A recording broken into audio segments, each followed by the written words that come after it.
March 9th, 1945. Just before midnight, the skies above Tokyo are unnaturally clear. The air is cold, dry, and still. Below, the city stretches endlessly, wooden homes packed tightly together, paper walls glowing faintly under lantern light.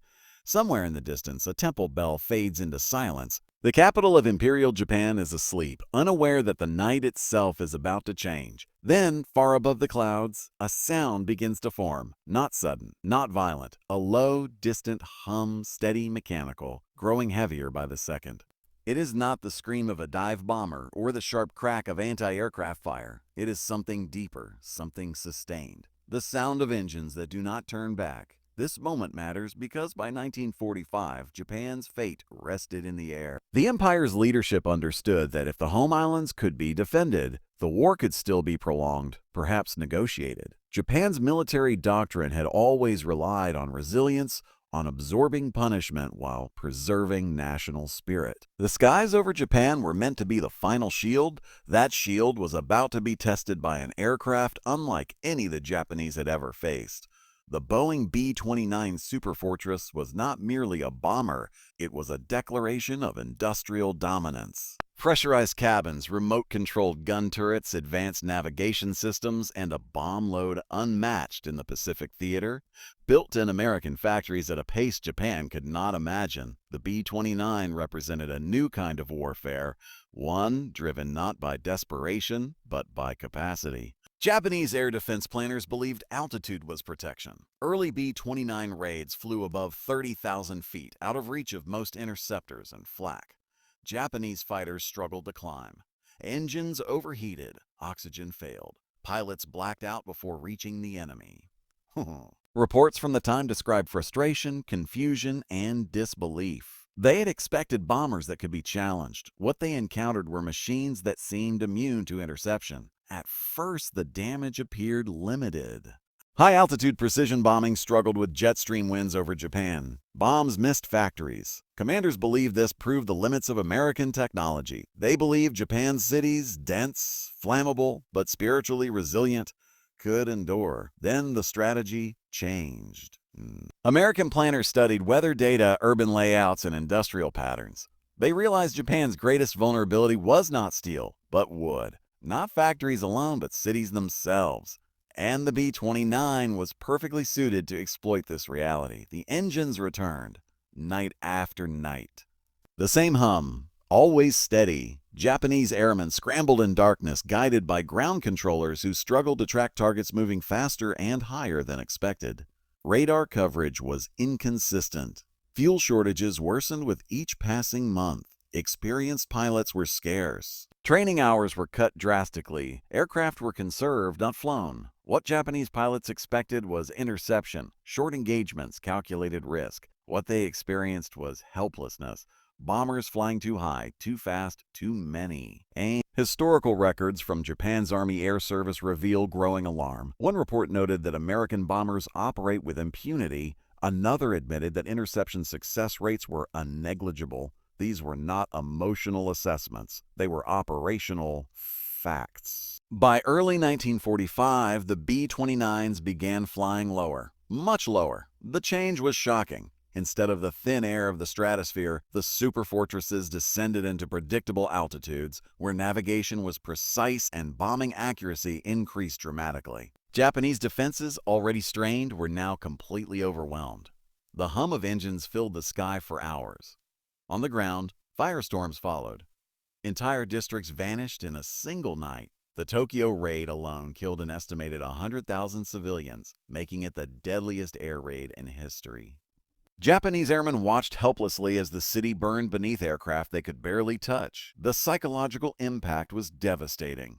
Japanese pilots had been taught that the homeland was sacred, that the emperor's skies were inviolable, that American air power could be challenged with courage and sacrifice. Instead, they faced an enemy that did not rely on sacrifice, but on repetition. The B-29s returned again and again. The same sound, the same formation, the same precision. By the spring of 1945, Japanese air defense had ceased to function as a coherent force. Fighters rose when fuel allowed. Guns fired when ammunition remained. But the outcome no longer changed. The hum continued. April 1945. The islands of Japan are now under constant surveillance. The sky is no longer empty. It belongs to someone else. For Japanese airmen, the transformation was not sudden. It was cumulative. Each mission revealed the same truth. The Americans were not adapting out of necessity.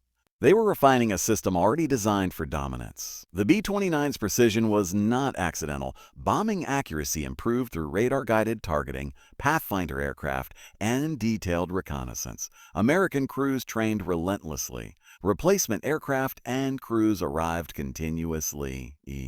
Losses were absorbed without hesitation. Japanese pilots, by contrast, flew increasingly desperate missions. Fuel shortages forced them to choose between training and combat. Maintenance crews cannibalized aircraft to keep others flying. Engines were reused beyond safe limits. Ammunition was rationed. Captured documents reveal the extent of the disparity. In 1945, American aircraft production exceeded 96,000 planes. Japan produced fewer than 28,000, many of inferior quality, and without trained crews to fly them. Japanese airmen understood this imbalance. Diaries recovered after the war describe a sense of inevitability. Not fear alone, but exhaustion. The feeling of being crushed by scale. The hum of the engines became a marker of time. When it began, destruction followed. When it ended, there was nothing left to defend. American bombers struck aircraft factories, urban centers, transportation hubs, and military depots. Precision raids by day, firebombing by night. The strategy was systematic, not impulsive. One Japanese officer later wrote that the Americans did not attack with anger, but with certainty. That certainty mattered more than bombs. The B-29 represented something Japan could not counter: industrial democracy. A society capable of sustaining prolonged war without collapse. A system where loss did not equate to defeat. The symbolism was unmistakable. The engine hum was constant. Never strained, never desperate, always returning. Japanese pilots began to measure survival not by victory, but by endurance. Interception attempts became symbolic gestures. Kamikaze tactics emerged from this desperation, not as strategy, but as ideology replacing capability. Yet even suicide attacks could not stop the bombers.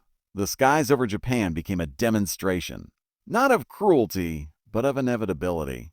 By July 1945, most major Japanese cities had been devastated. Industrial output collapsed.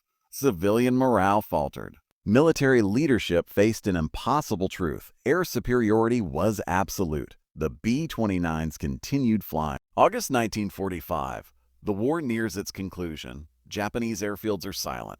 Aircraft sit grounded, lacking fuel or pilots. Anti-aircraft guns rest in place. The once feared defenders of the empire now watch the sky without expectation. The hum remains. Even as negotiations begin, American bombers continue their patrols. The sound is no longer terrifying. It is accepted. It has become the rhythm of defeat. For Japanese airmen, the experience reshaped belief. The war they imagined, a test of honor and endurance, had been replaced by something colder, larger, and impersonal. A war decided not by spirit alone, but by systems. Post-war interrogations reveal this realization clearly. Japanese officers spoke not of American bravery, but of American capacity. They understood that no amount of courage could overcome factories that never slept. The B-29 became more than an aircraft. It became a symbol of a society organized for production, coordination, and sustained effort. A democracy that mobilized without collapse. The hum of its engines carried that message across the Pacific.